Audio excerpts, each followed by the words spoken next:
Hi, my name is Jimmy Williams with NFL Draft Diamonds. And I have a diamond in the rough for you guys to meet today. His name is AJ Forbes. He is a center out of Montana. Nice to have you on, buddy. Yeah, nice to be on, man. So, again, part of Montana Grizzlies, a team with a lot of grit, kind of had to use the alliteration there for a little bit of fun. But yes, it is totally a team full of gritty players, just like yourself, who can really go toe to toe with nearly anyone. And I love an opportunity to watch you guys. But AJ, if you don't mind, tell us a little bit about yourself, introduce yourself, and tell us where you're from. Yeah, so name's AJ Forbes. Was born and raised in Bellevue, Nebraska, which is just a little suburb right outside of Omaha. Went to Bellevue West High School. Was state champ my junior year.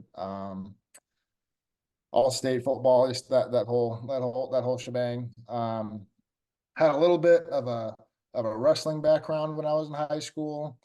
Uh, Played baseball my freshman year. Then I started getting into shot put and discus. So uh, pretty well rounded athletic background, I would say. Okay, sounds nice. I didn't have all those other things in my notes, but that's hey, that's good. It's good to update my notes. Baseball, you said 1 year, but track and field a little bit as a thrower. It kind of Yeah, comes naturally to a lot of offensive linemen. There's a lot of offensive linemen I've talked to that just like to throw things. So yeah, and that starts very early on. Sometimes participating in track and field. So um, cool. I like that. Bellevue, Nebraska, with a little bit of a wrestling background, which when I talk to scouts, they really enjoy that actually, with guys that play on the line. How do you feel that helps you in your really just overall, you know, I guess prospects at the next level? yeah. I think when it comes to offensive line play, what it really comes down to is being able to generate force in the proper direction, being able to understand leverage, being able to move people, and that's something that happens all the time in wrestling. Being a wrestler is beneficial for really any football player, but especially offensive and defensive linemen, I would say, just because the movements and the things you need to do in wrestling translate so well to football. And so at any time I have someone ask, any younger guy ask if they should wrestle when they're little or in high school or whatever, I guess I say go for it. Yeah, I mean, yeah, occasionally I'll talk to people who are in some predicament in high school where coaches say, "Hey, don't do anything else except for football." Personally, I don't like that, but I mean, hey, if your coaches say to do something, you just do it. That's kind of what you should do. But yes, I mean, if you are able to do multiple sports, I personally believe please have at it because you never know. Maybe you'll end up being like an Olympic wrestler or something of those lines. I mean, not everybody can obviously play pro football or even football at the collegiate level like yourself. So anyhow, you were actually very successful very early on, like you said, in high school. You said winning a lot of great games. For you as a football player way back in your high school days, what do you remember most? Is there any other I don't know reminiscing that we want to do before we get rolling with anything else? Oh yeah, man. I mean, just when you're in high school football, I think that's really the last time you're with all the people you grew up with. You're playing with them. You're playing against them sometimes. It was just a really great time. When you're really good at it, it makes the experience even better, obviously. Of Uh, course.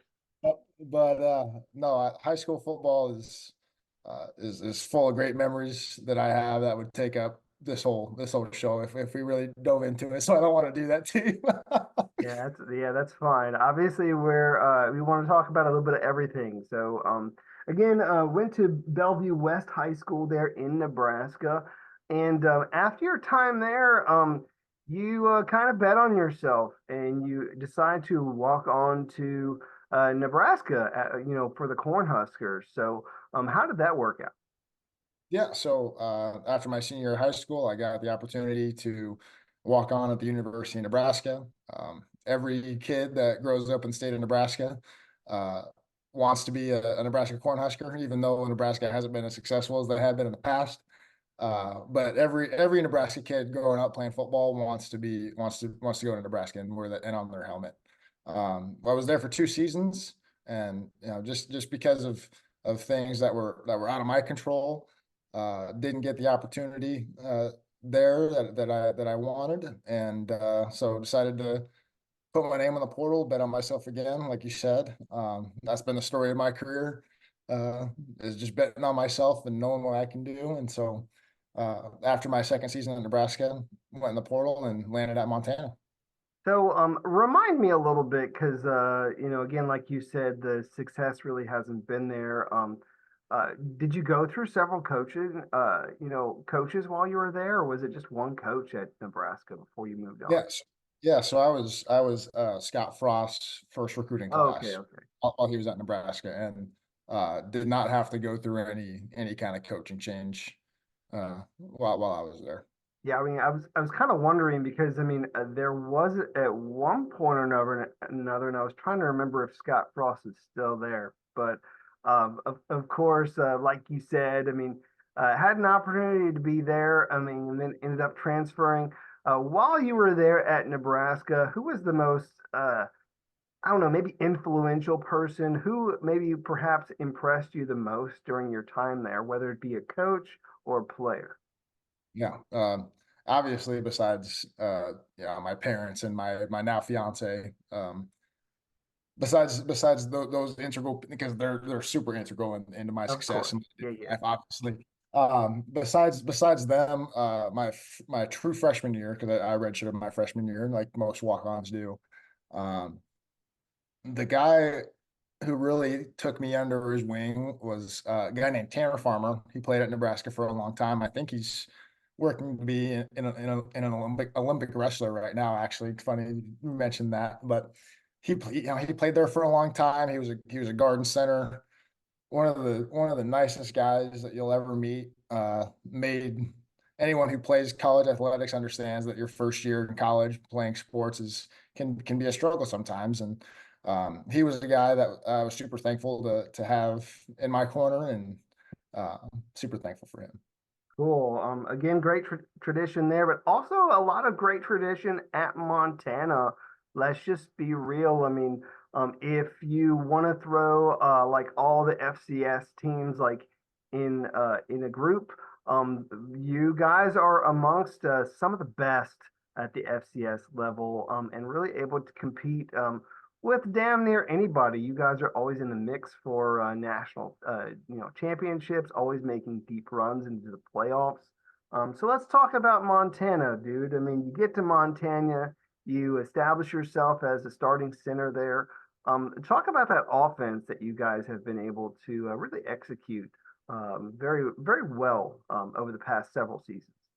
Yeah, if I were to kind of explain the evolution of Montana's offense throughout my career, when I got there, it was a lot of I would consider pro style system. It was a no huddle, but it was a more of a pro style. Get under center, get into 12 and 13 personnel and run it when we had to, throw it when we had to. And then as we move forward into my redshirt junior and senior year, we started spreading everything out a little bit more. We still had, the ability to go into 12, 13, you know, 21 personnel, packages where we would get under center and we would run the rock and we would try to really manhandle people. But throughout that entire evolution, I would say um, there was a lot on my plate as a center trying to command that offense, which is something that I loved and something that I wanted in that offense. I wanted to be able to command the offensive line. That's something that I'm really comfortable with. So throughout that whole evolution, I was responsible for, obviously IDing the fronts, getting linebackers sorted out, looking at rotations, talking about safety rotation and adjusting protections and everything like that. So that was something that I really enjoyed. I mean, let's just face it. I mean, people don't truly, I don't know, give you the credit as a center that you truly deserve. I mean, you guys literally touch the ball every play. And you have to be one of the smartest guys on the field, because more often than not, it is the center who does do a lot of those checks, like you said, and, make any sort of adjustments. Hey, make sure you get that guy right here. He's blitzing over here. Watch the safety. See, whatever the heck it is. Most of the time, it's your job, and Yeah. so you have to really understand everything that's going on. And for you, I want to say, dude, you've been the starting center there for what, like 3 years or something? Like, is Yeah. that So accurate? yeah, no, so I got there spring of 2020. We didn't have a spring season because of COVID. Right. We didn't have a fall season because of COVID, excuse me. And then so for 3 years, I was a starting center. I ended up playing. I had 42 starts by the end of my career. Certainly fair experience. I mean, obviously, you have an extra year, which is everyone else does, but in a normal like setting, like 40 plus starts is pretty darn good. So uh, cool. So when we look at a guy like you, obviously we are talking under the platform of you perhaps hopefully getting to the next level, to the professional level. Let's look at you as a center. What do you feel separates you from some of the other people out there? Yeah, one of the, there's different flavors of centers out there, just like there are different positions. Sure. Um, what I believe separates myself is just my ability to run and get out in space. You see a lot of the Shanahan style stuff coming out in today's NFL. That coaching tree is huge now. Just like the wide zone stuff, getting out in space. I pulled a good amount at University of Montana on outside runs and screens and everything like that. So I think that's a huge differentiator for me, is just being able to look at a defensive line and stare a two technique on the play side of a wide zone and be like, oh yeah, I can go reach that guy. That's a pretty good feeling, you know.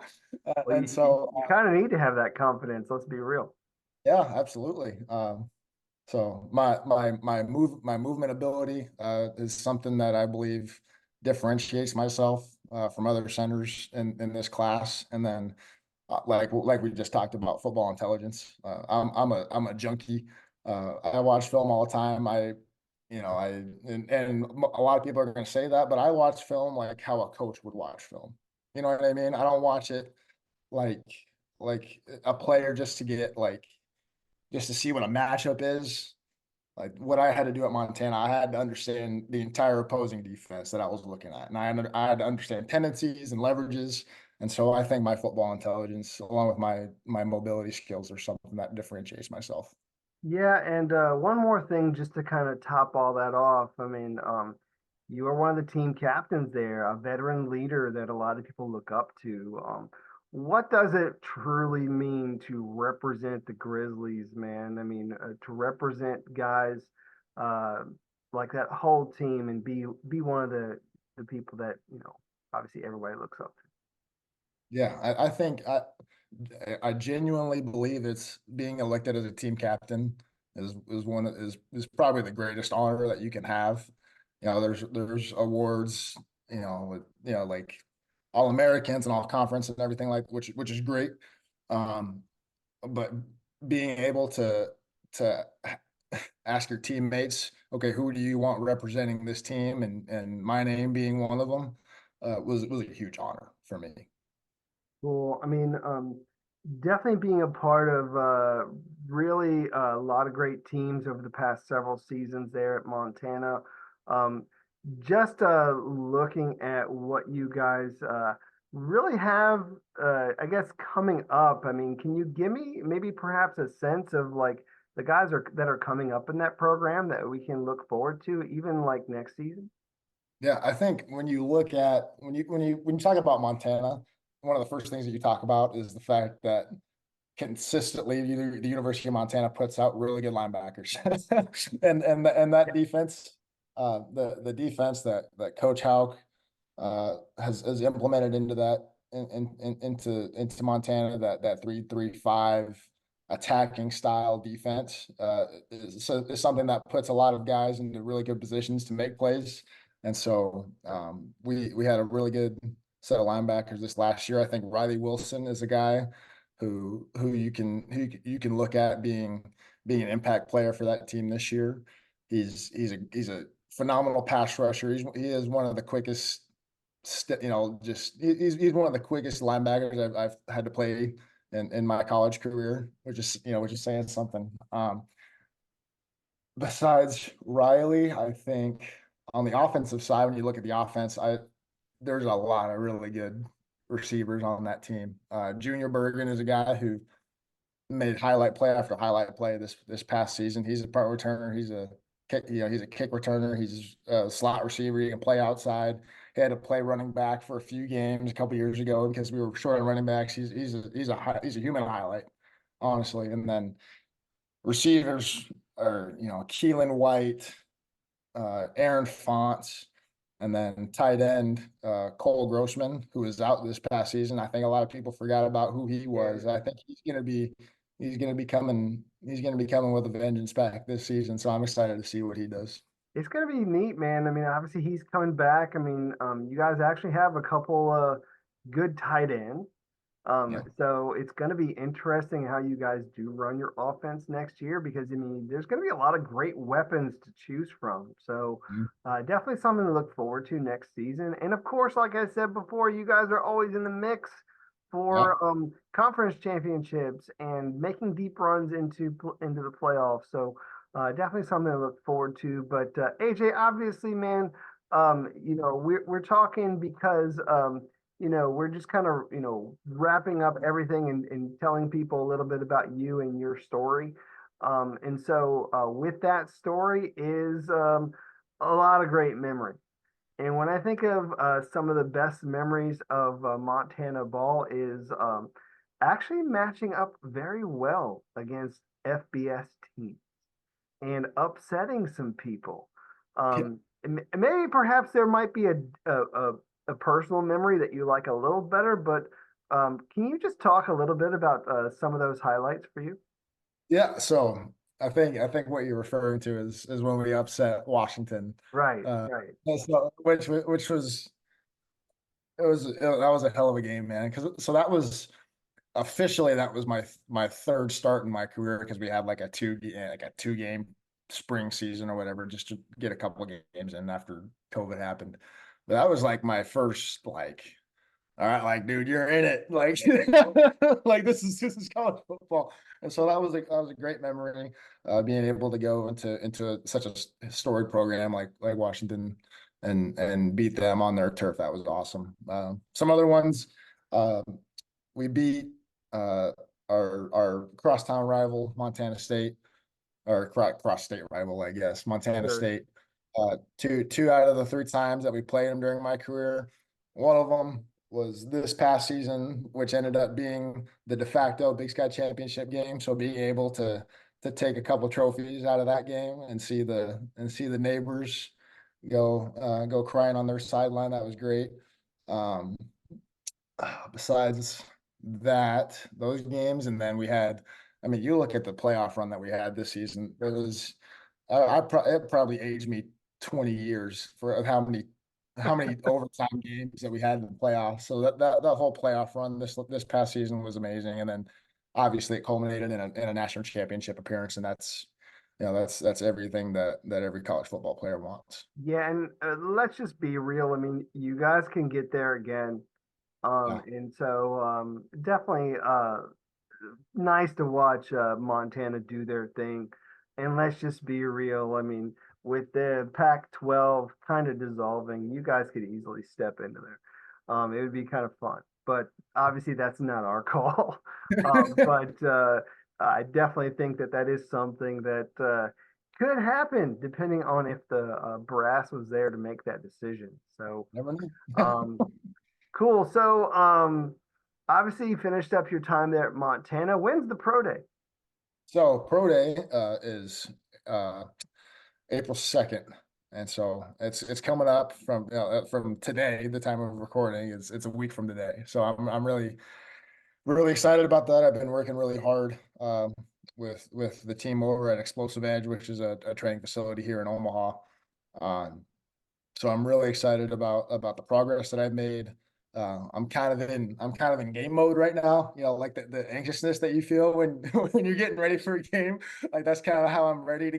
I'm just ready to go right now. So You ready to hit somebody? I get it. yeah, So, actually, yeah. um, what are your expectations or goals for a pro day? Like, you have any numbers that you're trying to obtain or really shock the world with something like crazy 40 time or vertical or something? Yeah, I mean, I think it, the thing that I've tried to do during this whole process is just constantly trying to get better. That I've made a ton of progress over the course of these last 10 weeks as I've been getting ready for this day because let's be real, like this is a huge day. Obviously the work that I've done on the field is the main part of my resume, but this is just another thing for scouts to look at. And so I'm really excited to show the numbers that I have, um, and we'll see where the cards land after that. Yeah, well, I mean, we'll definitely see. Again, we have about a week away, and I'll be Yeah, interested to see what comes of all that. And really, like we've said, I mean, it'll be fun to see your teammates do their thing, and obviously it'll be fun. It'll be fun to see where things go from there.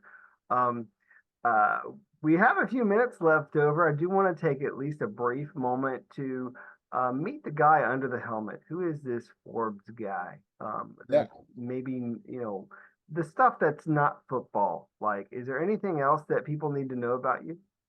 yeah. I think just as a guy, I think people would say if I wasn't a football player, I would just be a nerd. I'm a nerd. I'm a I have an entire bookshelf back there in my living room with just stacks of books. I love to read. One thing that I have pursued over the past few years is I do have my own sports media company. It's called Barn Burner Sports. It's really a multimedia entity that works on blog posts and social media and YouTube videos and everything like that. And that really came into fruition when we had our season canceled in 2020, and so I had a lot of time on my hands, obviously. And so that was at a time where I thought that the traditional sports media landscape wasn't giving the player or the athlete the voice that they had. It was a bunch of secondhand, third hand analysis of what someone said, just a bunch of that. So I wanted to give something back to players and back to athletes and giving them the ability to hear the side of things that they think, so uh, have social media accounts for that on X. This is really the main one that we go through is the handle is at @BB__sports. Um, we have a YouTube channel and everything like that. So if you guys are interested in doing that, that'd be great. Hey, I love it. I love the, we gotta, pitch it to people and say, hey, check out, you said Barn Burner? Barn burner. Yep. Nice, nice. You said you got a lot of books back there, man. Which one's your favorite? So I'm actually my favorite one. Let's see. I I'm can't see reading. it because it's all blurred out. I know. I'm looking at it right now. My favorite, the one I'm reading right now is Walter Isaacson's biography on Elon Musk, and so I'm super. I Interesting. one of the things that I love to do is I love to look at like really successful people. Obviously, Elon Musk is one of those, and I love to try to reverse engineer what made them as successful as they are. So that's one of the things that I'm interested in. I just got a copy of The Martian, the from the Yeah, yeah, movie. yeah. I know exactly what you're talking about because I know it was a book first. Yeah, it was a book first, and that's why I love the movie, so I figured I'd love the book. And then let's see. Yeah, those are the main ones I got. I got a lot of football books. I just read one on the 46 defense by Robert Rubel. So like I said, I'm a junkie, man. I'm interested in all that stuff. So Well, yeah, I read a little bit of everything too. So I mean, it's always nice to hear what people are reading. But AJ, we do need to close up our time. This has been fun. And obviously the hope is that in the coming days that you'll have at least one scout fall in love with you, man. And so let's go ahead and close up by really giving your pitch to all these professional teams. Tell them why you'd make a great addition, and close us out with your thoughts. yeah. I think my last pitch would be something that we talked about already. I'm a guy that's bet on himself over and over throughout his career. I will be able to go into a locker room, and given the opportunity, I can be a leader. I can command an offensive line. There are things that you can do with me as a center that I don't think you can do with a lot of other prospects, I think. Um, and so just taking all that, and I think it just takes one, like you said, it just takes one team to fall in love with you, and we'll see who it is. And let's just be real. I mean, I know we're a couple seasons removed from it, but I mean, you did face some guys on that Washington front that did get drafted. Yeah, I mean, go back and look at the tape. You guys were able to really match, play for play with them. So definitely a lot of fun to see that. And really, like you said, I mean, a lot of great success this past season. Of course, didn't end exactly the way you wanted, but hey, any given day, you guys could have, been the victors. So AJ, want to wish you very best of luck in your upcoming pro day and everything else that you have going on in your life. All right. thanks, man. I appreciate you. Hey, anytime, man. Once again, we have AJ Forbes, center out of Montana. Check him out.